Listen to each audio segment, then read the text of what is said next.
श्री सरस्वती मैया की जय, श्री कृष्णचंद्र भगवान की जय। देखिए, आज का जो प्रकरण है वो ये है, होलिका दहन पर उत्पन्न प्रश्न। होलिका दहन पर बड़े बड़े विद्वान विभिन्न प्रकार की सलाह दे रहे हैं। देखिए, एक पत्र आया है व्हाट्सएप पर। माननीय प्रधान संपादक महोदय, जो भी पंचांग का नाम है अमुक पंचांग, सादर प्रणमन, परम आदरणीय। आपका निर्णय देखा कष्ट हुआ कि आपने धर्म सिंधु की जिन 3 पंक्तियों को हाईलाइट किया है उसमें कहीं भी प्रदोष काल में होलिका दहन का आदेश नहीं है। क्षमा करें, आपके पंचांग व अन्य पंचांगों ने प्रदोष काल का निर्णय देकर जनता जनार्दन को भ्रमित किया है।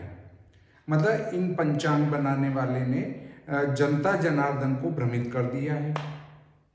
अर्थात जो कितने वर्षों से पंचांग बना रहे हैं उनको इस चीज की जानकारी नहीं है। ठीक है, किसी भी ग्रंथ में के आधार पर इस वर्ष प्रदोष काल में होलिका दहन नहीं किया जा सकता। माननीय आपने जिन 3 पंक्तियों को हाईलाइट किया है उनसे ऊपर की 3 पंक्तियों की अवधानतया हम सबको समझना होगा।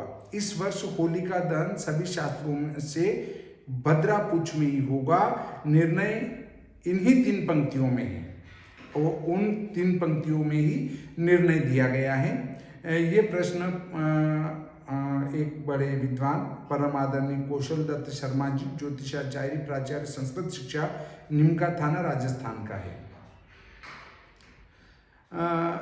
इसके बाद अगला जो एक पत्र है वो चूरू के एक व्यास जी का है। ये भी बहुत अच्छे बड़े विद्वान हैं। उनने लिखा है, उनने तो पंचांगों का निर्णय ही गलत बता दिया है। देखिए,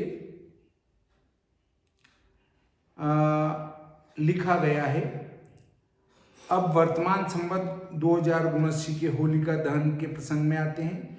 जो पंचांगकार इस वर्ष में होलिका दहन प्रदोष काल में करवा रहे हैं वह घोर निंदाजनक है। दुख तो इस बात का है कि पूर्णिमा के प्रदोष काल में फाल्गुनी ना होकर मघा नक्षत्र है, अतः प्रदोष में होलिका पूर्णतः अप्रासंगिक है। उन्होंने कहा कि ये जो पंचांगकर्ता प्रदोष में होलिका का दहन करा रहे हैं कि ये घोर निंदा का विषय है। ठीक है, आगे है, अतः प्रदोष काल में होलिका पूर्णतः अप्रासंगिक है। दूसरी ओर अनेक विद्वान होलिका दहन भद्रा के पूछ काल में करवाने की आज्ञा दे रहे हैं, वह भी बिल्कुल अप्रासंगिक है। होलिका दहन पूछ में भी नहीं करा सकते और प्रदोष में भी नहीं करा सकते। ठीक है, अच्छी बात है। इसलिए है क्योंकि सूर्य पृथ्वी का संयोगात्मक मिलन फाल्गुनी पूर्णिमा की अमृत वेला को विष कारक भद्रा से सदा दूर रखना चाहिए। मतलब भद्रा से उसको दूर ही रखना चाहिए, अर्थात दहन भद्रा रहित काल में करे। मैं पुनः पुरजोर आग्रह करता हूं कि किसी जीव व तत्व की प्रतिष्ठा उसके पुच्छ भाग पर होती है, मनुष्य की प्रतिष्ठा उसके मेरुदंड की नीचे की ओर होती है। मैं प्रश्न करता हूं कि सर्प व बिच्छू के पृष्ठ भाग पर क्या अमृत की प्रतिष्ठा है? पृष्ठ वंश विषमय है। विद्वज्जन इस बिंदु पर पुनर्विचार करे। परंपरानुरूप फाल्गुनी पूर्णिमा को भद्रा रहित काल में स्तंभ रोपण कर चारों ओर शुष्क गोमय पिंड लगाते हैं। यह स्तंभ ही आकाशी सूर्य चंद्र का प्रतीक है, जिसे होलिका दहन करते ही तुरंत विस्थापित कर दिया जाता है।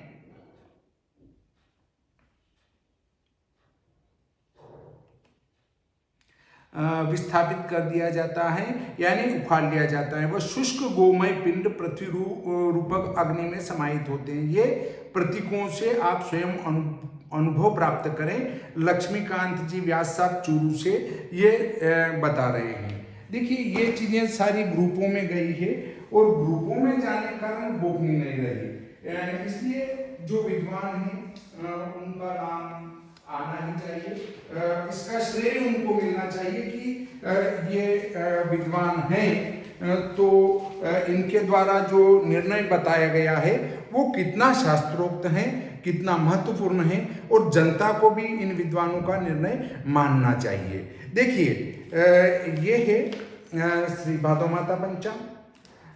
इसमें होलिका दहन हमने लिखा है संवत 2079 शक 1944 फाल्गुन शुक्ल पक्ष चतुर्दशी सोमवार को हमने ये लिखा है। होलिका दहन प्रदोष काल में शाम को 6:32 से 8:56 तक ये होलिका दहन का समय लिखा गया है। अब देखिए मैं आपको बता दूं कि इनने जो होलिका दहन के 3 बिंदु हैं। 3 बिंदु कौन से हैं? नंबर 1 का बिंदु है होलिका दहन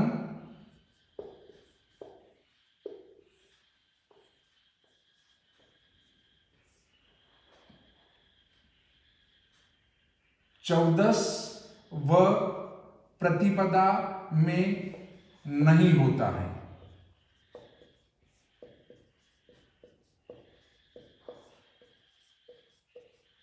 नंबर 2 भद्रा में होलिका दहन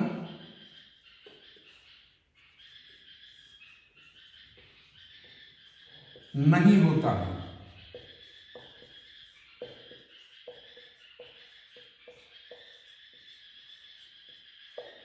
नंबर 3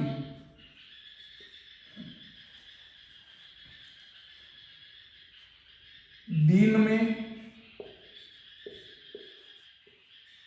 होलिका दहन नहीं होता है।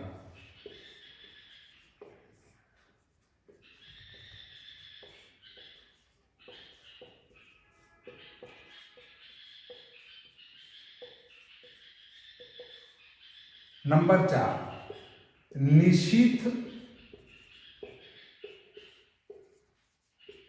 के बाद होलिका दहन नहीं।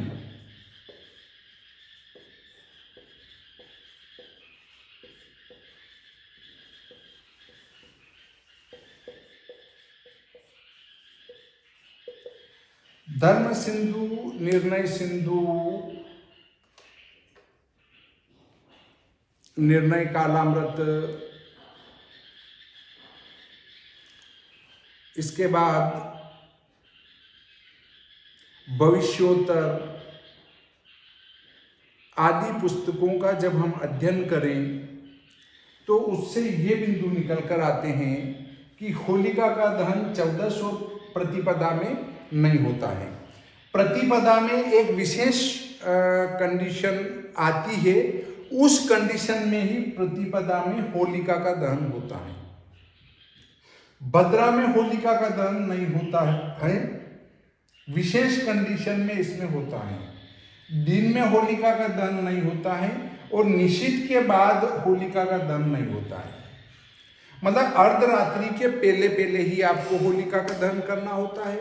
और होलिका का जो मुख्य काल है वो प्रदोष काल है, अर्थात मुख्य काल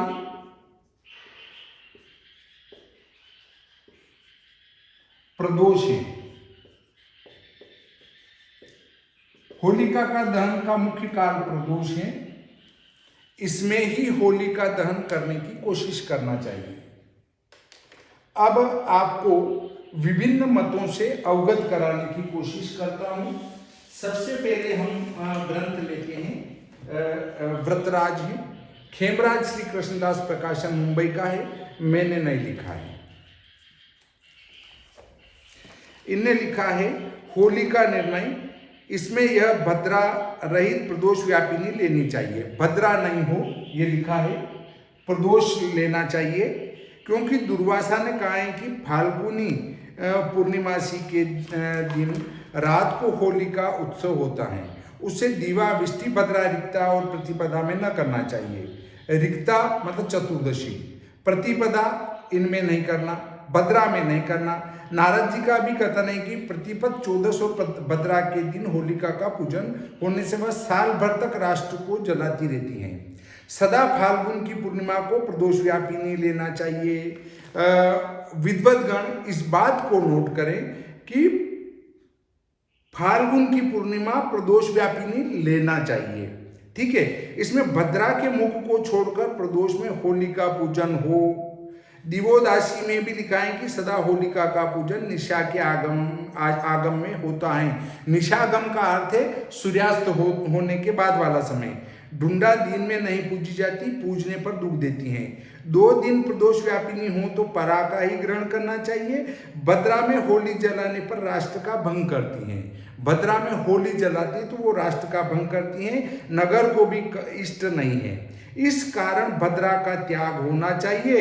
इस वचन तथा दुर्वासा आदि के वचनों से भद्रा में होली को प्रदीप्त न करना चाहिए। यदि पर दिन में प्रदोष के समय न हो तथा पूर्व दिन में प्रदोष के समय भद्रा से पूर्णिमा हो, देखिए दूसरे दिन अर्थात उदय व्यापिनी पूर्णिमा वाले दिन प्रदोष काल में पूर्णिमा नहीं है, केवल प्रथम दिन चतुर्दशी वाले दिन ही प्रदोष में पूर्णिमा है। तो ऐसी स्थिति में वहां भद्रा होगी ही होगी, और जब भद्रा होगी तो उस भद्रा को छोड़ के होलिका दहन करना, पर निशित के पहले करना, अर्धरात्रि के पहले करना चाहिए।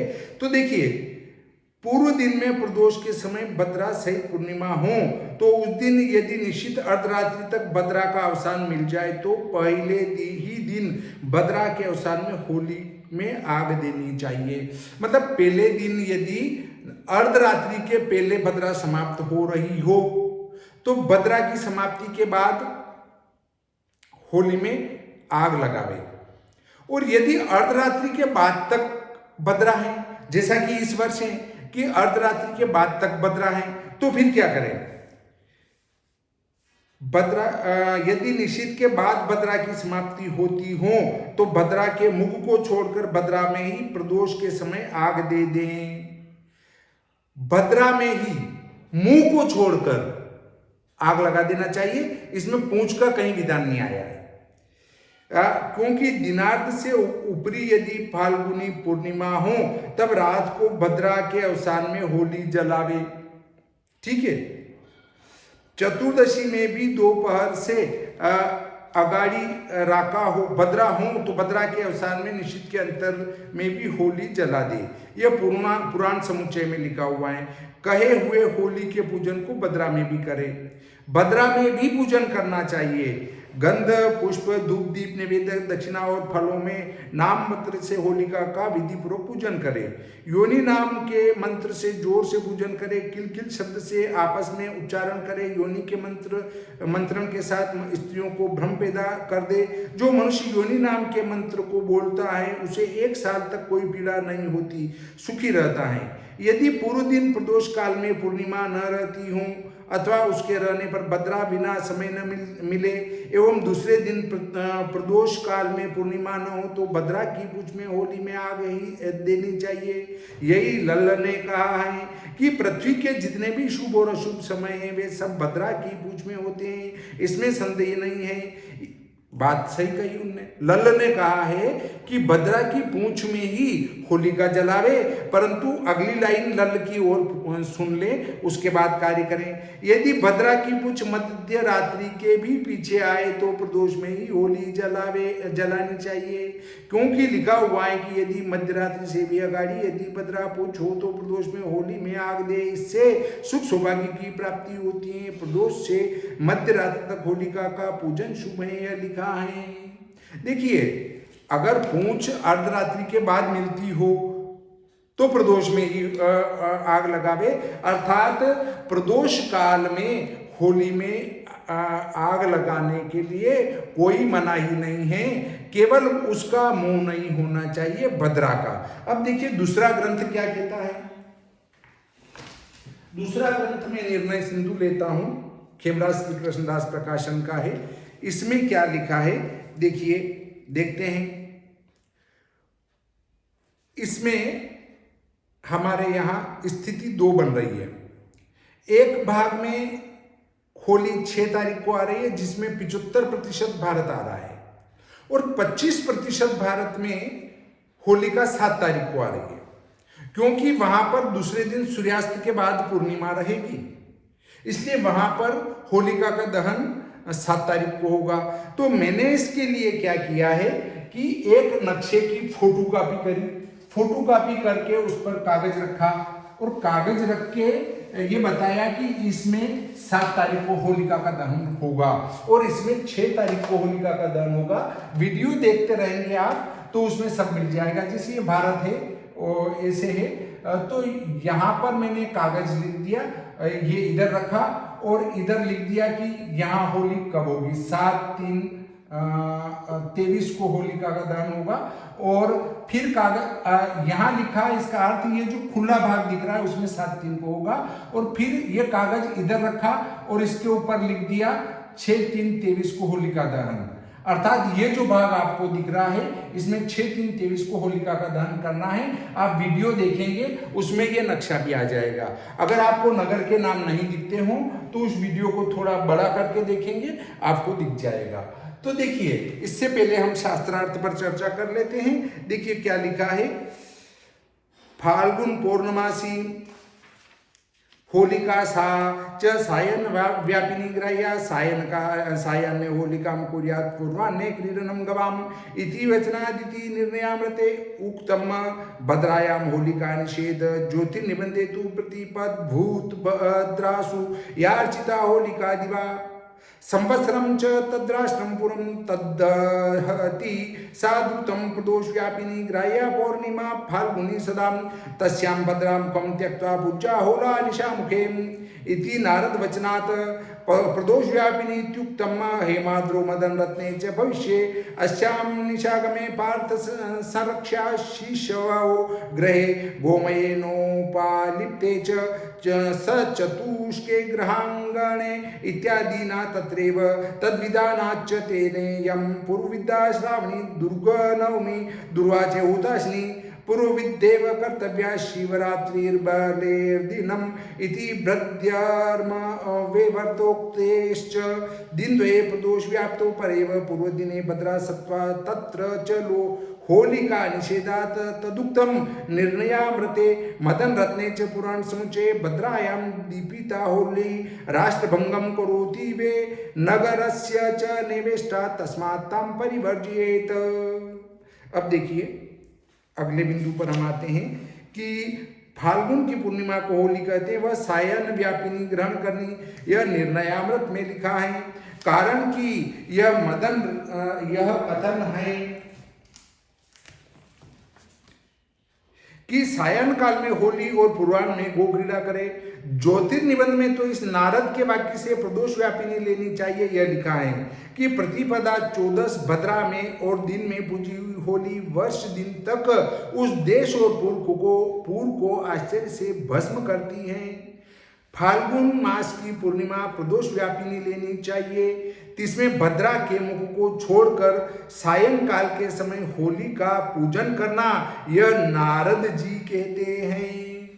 देखिए, भद्रा का मुंह छोड़ना है, पूंछ कहीं नहीं लिखा, नारद जी का कहना है।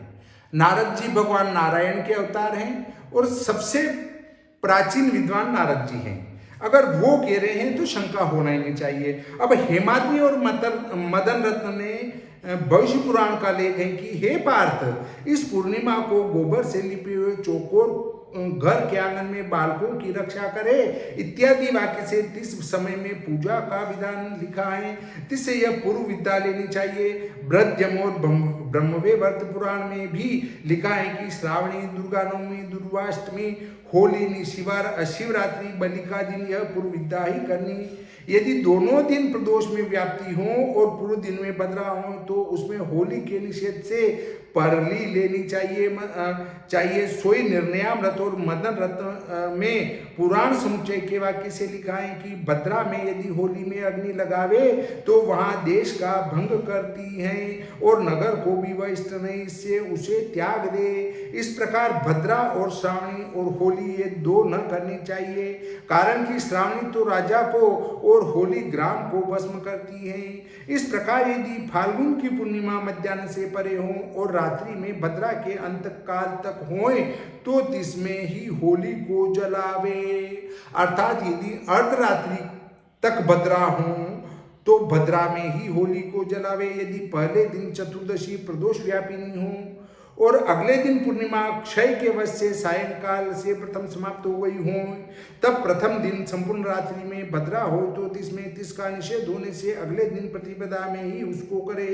यह मृतकारक का कथन है, कारण कि भविष्य पुराण में लिखा है कि यदि बड़ी हुई प्रतिपदा दूसरे दिन 3:30 प्रहर हो तो तिसे होली कहते हैं। इसी प्रकार मदन रत्न में कहा है, जो कि भविष्य में यह कहा है कि होलिका को प्रतिपदा में न करना वह उक्त से भिन्न के विषय में है।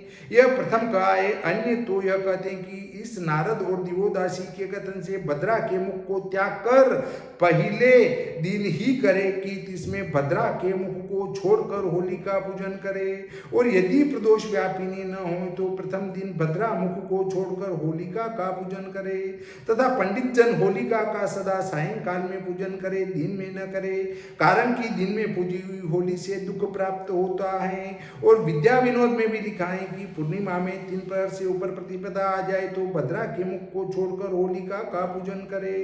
देखिए, यहाँ कहीं भी पूछ नहीं आया है, सभी में ये कहा है, बार बार सभी विद्वान ये कह रहे हैं कि उसका भद्रा का मुंह छोड़ना है और होलिका का दहन प्रदोष काल में करना है। प्रदोष काल में चतुर्दशी हो तो उसको छोड़कर बाद में भी होलिका का दहन कर सकते हैं, परंतु अर्धरात्रि के बाद कभी भी होलिका का दहन नहीं होता है। यह साफ रूप से लिखा गया है। फिर भी इसमें श्लोक भी बता देता हूं, थोड़ा तेज पढ़ने से कहीं कहीं अटक रहे हैं क्योंकि वीडियो बहुत लंबा हो जाएगा, परंतु जब विद्वानों के बातें आती हैं तो वहाँ पूरी बात रखनी पड़ती है, तब विद्वान संतुष्ट होते हैं। देखिए, भद्रायाम द्वेन कर्तव्ये श्रावणी फाल्गुनी तथा श्रावणेन प्रतिमन्ति ग्रामं दहति फाल्गुनी तथा दिनार्धात् तोपि स्यात् फाल्गुनी पूर्णिमा यदि रात्रो भद्रावसाने तु होलिका दीप्यते तदा इति यदा तु पूर्वदिने चतुर्दशी प्रदोषव्यापिनी परदिने च क्षयवशात् सायान्नात् प्रागेव पूर्णिमा समाप्यते तदा पूर्वदिन संपूर्ण रात्रो भद्रा सत्त्वास्तत्र च तन्निषेधात् परे अहन्नि प्रतिपद्येव कुर्यात् सार्धयामात्रयं वा स्यात् द्वितीय दिवसे यदा प्रतिपद्वर्धमाना तु तदा सा होलिका स्मृता इति भविष्य वचनादिति निर्णयामृतकारः मदन रत्नाप्येवं यत्तु वन्नो वह्नि परित्यजेत इति भविष्ये वन्नो होलिकायां वह्निं प्रतिपदं वर्जयेदित्यर्थः तदुक्तं भिन्न विषयमिति तत्रैव उक्तम् अन्ये तु तस्यां भद्रामुखं त्यक्त्वेत्यर्थः प्रदोष व्यापिनी चेत् स्याद्यदा पूर्वदिने तदा भद्रामुखं वर्जयित्वा होलिकाया प्रदीपनम् इति नारदवचनात् निशागमे प्रपूज्येत होलिका सर्वदा बुधेर्न दिवा पूजयेत् ढुण्डां पूजिता दुःखदा भवेत् इति दिवोदासीये वचनात् या मात्रयोर्ध्वयुक्ता चेत् प्रतिपत्तु भवेत् तिथिः भद्रामुखं परित्यज्य कार्या होली मनीषिभिः इति विद्या विनोदे अभिमानाच्च भद्रामुखं विहाय पूर्वदिने एव कार्येत्याहुः। भद्रामुख तो रत्नमाला में लिखा है कि भद्रा की आदि की 5 घड़ियों को मुख, एक घड़ी को गला कहते हैं। ये भद्रा के संबंध में बताया गया है। तो ये भद्रा का जो निर्णय इसमें दिया है ये थोड़ा उतना करेक्ट नहीं है। भद्रा का निर्णय जो है वो अन्य सभी ग्रंथों में अलग प्रकार से दिया है, उसको ग्रहण करना चाहिए। अब देखिए, हम वापस से लेते हैं धर्म सिंधु को। ये धर्म सिंधु है, इसमें क्या लिखा है इस पर चर्चा करते हैं।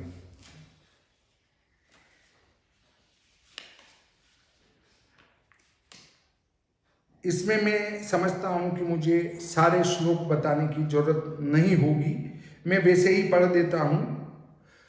अब आपको एक बात और बता दूं कि मेरा कमेंट बॉक्स खुला रहेगा। आप कमेंट बॉक्स में निश्चित कमेंट करें कि कहां पर गलती है। निश्चित मैं कमेंट बॉक्स में आपका इंतजार करूंगा, और दूसरे कोई कमेंट करते हैं तो उसके ऊपर वापस दूसरे अन्य विद्वान कमेंट करके उनका उत्तर देने की कोशिश करें। देखिए, एक बात और इसमें आती है कि सायन पंचांग वाले तो एक महापूर्व होलिका मना चुके होंगे, ये उनके लिए निर्णय नहीं है, उनको कमेंट करने की आवश्यकता भी नहीं है। वे अपनी जगह विद्वान हैं और अच्छे व्यक्ति हैं, जो भी सायन बनाते। दूसरा, नेपाल में वहां एक पर्व निर्णय या पर्व सुधार समिति का गठन किया गया है। वे एक महापूर्व व्रत पर्व मनाने के उसमें हैं। उनका ये कहना है कि जिस दिन धनु संक्रांति लगे ना, उसको मकर संक्रांति मानो, मकर संक्रांति को कुंभ संक्रांति मानो, माघ की पूर्णिमा को फाल्गुन की पूर्णिमा मानकर वहां पर होलिका का दहन करो। अब वहां न तो पूर्वा फाल्गुनी मिलेगी और न कोई इसका नक्षत्र मिलेगा, परंतु उनके विचार अलग हैं। उनने आगे की हमारी ज्योतिष की अथाह गंभीरता जो है उस पर विचार नहीं किया कि हम 1 महीना पहले उसको मनाने लग जाएंगे तो आगे के जो हमारे शकुन है या संहिता जो है वो सारा गड़बड़ा जाएगा। संहिता के कोई भी शकुन आप नहीं बिठा पाएंगे, परंतु उनका कहना है दूसरा निर्धारित कर लो। जैसे रेवती और प्रतिपदा से कोई योग बन रहा है तो उस रेवती और प्रतिपदा के योग की जगह रेवती नक्षत्र को छोड़ दो और भरणी और प्रतिपदा का योग कर लो।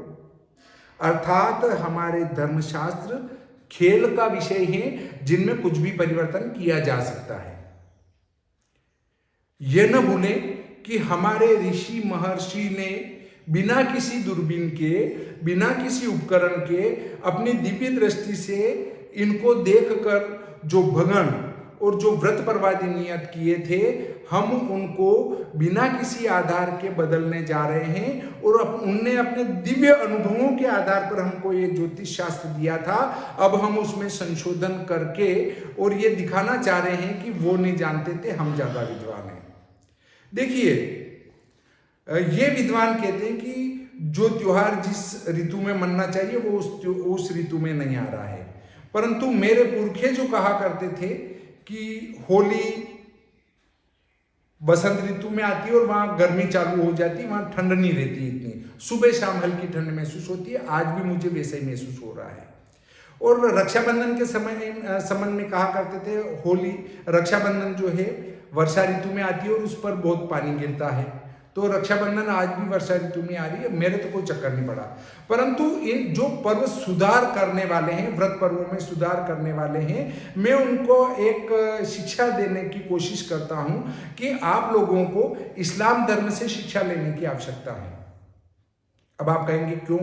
वो इसलिए कि इस्लाम धर्म के सारे व्रत पर्व 12 ऋतु में घूम फिर कर वापस वहीं आ जाते हैं, परंतु उनके किसी विद्वान ने आज तक ये प्रश्न नहीं उठाया कि हमारे व्रत पर्व 12 ऋतुओं में घूमकर आ रहे हैं, इससे हमें कोई अधिक मास की व्यवस्था करना चाहिए या इसमें कोई संशोधन करना चाहिए। उनको अपने धर्म ग्रंथों पर इतना दृढ़ विश्वास है कि जो हमारा धर्म ग्रंथ कहता है वो सत्य है, चाहे हमारे त्योहार 12 ही ऋतु में घूमकर, 12 ऋतु नहीं 12 महीने, 12 महीने मतलब 6 ऋतु। मैं पहले गलत बोल गया हूं, उसको सुधार ले। कभी कभी चमड़े की जीबान है, ये फिसल जाती है बोलते बोलते, ये चमड़े की है, अगर ये दूसरी होती तो कंट्रोल होता, तो कंट्रोल नहीं है। तो 12 ऋतु में नहीं, 12 महीने में घूमकर वापस वहीं आ जाती है। और 6 ऋतु में घूमकर वापस वहीं आ जाती है। अर्थात कभी हमारा त्योहार वर्षा ऋतु में होता है, कभी गर्मी में होता है, कभी सर्दी में होता है, और वो सभी ऋतु में घूम फिर कर वापस वहीं आ जाती है। वे कभी नहीं कहते हैं कि इनमें सुधार होना चाहिए। और हमारा सारी व्यवस्था अच्छी प्रकार से चल रही है, परंतु हमें तो कहीं से कुछ पैसा मिल गया है तो हमें हमारे धर्मशास्त्रों को गड़बड़ करना है, हमें उनमें संशोधन करना है ताकि दूसरे कह सकें कि देखो तुम्हारे धर्मशास्त्रों में क्या वजन है, तो हम बोल नहीं पाएंगे वहां पर। अब देखिए मैं इसमें भी धर्म सिंधु का मत पढ़ के बताता हूं आपको। पूर्वा फाल्गुन की पूर्णिमा मनवादी कहते हैं, वह पूर्वान्न व्यापिनी ग्रहण करनी, इसी को होलिका कहते हैं, वह प्रदोष व्यापिनी और भद्रा से रहित ग्रहण करनी। दोनों दिन प्रदोष व्यापिनी हो व पर दिन में प्रदोष काल के एक देश में हो तो परली ग्रहण करनी। मतलब दूसरे दिन होलिका मतलब पूर्णिमा वाले दिन, पूर्णिमा अगर एक देश को व्याप्त करती हो, थोड़ी सी भी हो, तो उसी दिन दूसरे दिन होलिका को मनावे, चाहे प्रतिपदा में होली दहन हो रही हो, परंतु प्रदोष में पूर्णिमा आ गई इसलिए उसको माना जाएगा, क्योंकि पहले दिन भद्रा का दोष है और दूसरे दिन पूर्णिमा प्रदोष व्यापिनी न हो और पहले दिन प्रदोष के समय भद्रा हो, तो जो दूसरे दिन पूर्णिमा 3.5 प्रहर हो वह उतने से भी अधिक हो और उससे परे प्रतिपदा बढ़ गई हो, तो पहले दिन प्रदोष व्यापिनी प्रतिपदा में ही होली करनी, और जो पूर्व कहे विषय में प्रतिपदा घट गई हो तो भद्रा की पुच्छ व भद्रा के मुख को छोड़कर, देखिए भद्रा की पुच्छ में करें होलिका का दहन या फिर भद्रा के मुंह को छोड़कर वह भद्रा में ही होलिका का दहन करें। पहले तो भद्रा की पूंछ ले लो, भद्रा की पूंछ भी नहीं मिलनी तो भद्रा का मुंह छोड़ना है, आपको अन्य किसी अंग की जानकारी की आवश्यकता नहीं है, भद्रा का मुंह मात्र छोड़ना है और भद्रा में कहीं कभी भी होलिका का दहन कर सकते हैं। वो कौन सी स्थिति में, जब भद्रा आपकी सूर्यास्त से पहले प्रारंभ हो रही हो और सूर्य अर्धरात्रि के बाद तक भद्रा रह रही हो, तब ऐसी स्थिति में केवल भद्रा का मुंह छोड़ना है और भद्रा प्रदोष काल में यदि भद्रा का मुंह नहीं मिलता हो तो वहां होलिका का दहन कर सकते हैं। देखिए आगे बात करते हैं। और जो पहले दिन प्रदोष व्यापिनी पूर्णिमा न और पहले दिन अर्धरात्रि से पूर्व ही भद्रा की समाप्ति हो जाए तब तो भद्रा के अंत में होलिका का दाह करना। देखिए पहले दिन ही यदि भद्रा की समाप्ति अर्धरात्रि के पहले हो जाती है तो भद्रा की समाप्ति के बाद ही होलिका का दाह होगा, भद्रा में नहीं होगा। परंतु भद्रा से किसी भी प्रकार नहीं बचा जाए तो केवल उसका मुंह छोड़ना है। जो अर्धरात्रि से पीछे भद्रा की समाप्ति हो तो भद्रा के मुंह को त्याग कर वह भद्रा में ही होली दीपन करना, और जो प्रदोष के समय भद्रा का मुख हो तो होलिका दीपन भद्रा से पीछे वह प्रदोष के अंत में करे। और जो दोनों दिन पूर्णिमा प्रदोष के समय न हो और पहले दिन भद्रा हो तो पहले दिन ही भद्रा की पुच्छ में हो, जो वह न मिले तो भद्रा में ही प्रदोष के अंत में होलिका का दाह करे। देखिए प्रदोष काल में यदि भद्रा का मुंह मिल जाए तो प्रदोष में होलिका का दाह नहीं होगा, या फिर भद्रा की समाप्ति अर्धरात्रि के पहले हो रही हो तो फिर रात्रि में चाहे 11 बजे तो भी उस समय होलिका का दाह करे, भद्रा में न करे। परंतु सूर्यास्त से पहले भद्रा चल गई हो, रात्रि को अर्धरात्रि बाद तक भद्रा हो, तो भद्रा के मुंह को छोड़कर होलिका का दाह करना चाहिए। और इसके लिए आप इन धर्म ग्रंथों को पढ़ सकते हैं। और इसमें किसी भी धर्म ग्रंथ में यह नहीं लिखा गया है कि उस होलिका दहन में फाल्गुनी अर्थात पूर्वा फाल्गुनी नक्षत्र होना चाहिए, ऐसा कहीं नहीं लिखा है। मगा नक्षत्र हो, पूर्वा फाल्गुनी हो, उत्तरा फाल्गुनी हो, तीनों में से कोई भी हो सकता है, उसमें होलिका का दाह आपको करना है। तिथि प्रधान है, नक्षत्र प्रधान नहीं है। इसके लिए धर्म ग्रंथों को एक बार पढ़ लिया जाए तो उचित रहेगा। बहुत सारे कह रहे हैं कि पंचांगकर्ता होलिका दहन को लेकर अनिर्णय की स्थिति में है। बिल्कुल भी मैं पंचांग करता हूं, कहीं से कहीं तक 1% भी अनिर्णय की स्थिति में नहीं हूं। चूंकि इस वर्ष अर्थात संवत 2079 में 6 मार्च को भद्रा सूर्यास्त से पहले प्रारंभ हो रही है और अर्धरात्रि बाद तक भद्रा रहेगी, इसलिए भद्रा का मुंह प्रदोष में नहीं होने से प्रदोष काल में ही होलिका का दहन किया जाएगा। परंतु पूर्वी भारत में लखनऊ से पूर्व में दूसरे दिन सूर्यास्त जल्दी हो जाएगा और प्रदोष में पूर्णिमा आ जाएगी। इससे पूर्वी भारत में, नेपाल में जो सनातन धर्म को मानते हैं वे जो पर्व सुधार वाले हैं, जिनने 1 महीने पहले ही होली जला ली हो, उनके लिए ये नियम लागू नहीं होगा। परंतु नेपाल, भूटान, बांग्लादेश और अपने पूर्वी भारत में 7 मार्च को प्रदोष काल में होलिका का दहन किया जाएगा। अब बात ये उत्पन्न होती है कि जहां हम व्रत पर्व के एकीकरण पर चर्चा करते हैं, तो यहाँ एकीकरण का क्या होगा? एकीकरण का अर्थ ये है कि जहां 6 मार्च को होलिका का दहन प्रदोष काल में आ रहा है, उस क्षेत्र के सारे व्यक्ति एक साथ 6 मार्च को प्रदोष काल में होलिका का दहन करें, और जिस एरिया में 7 मार्च को आ रहा है, वे सभी 7 मार्च को एक साथ प्रदोष काल में होलिका का दहन करें। यह है इसका निर्णय। तो आप अब आगे देखेंगे होलिका के दहन के नक्शे आपको अब इस वीडियो के बाद मिलेंगे। आप इस वीडियो को अंत तक देखें, निश्चित ही आपको होलिका के दहन से संबंधित नक्शा भी प्राप्त हो जाएगा। इस प्रकार ये प्रकरण उस नक्शे को देखने के बाद हम समाप्त करते हैं।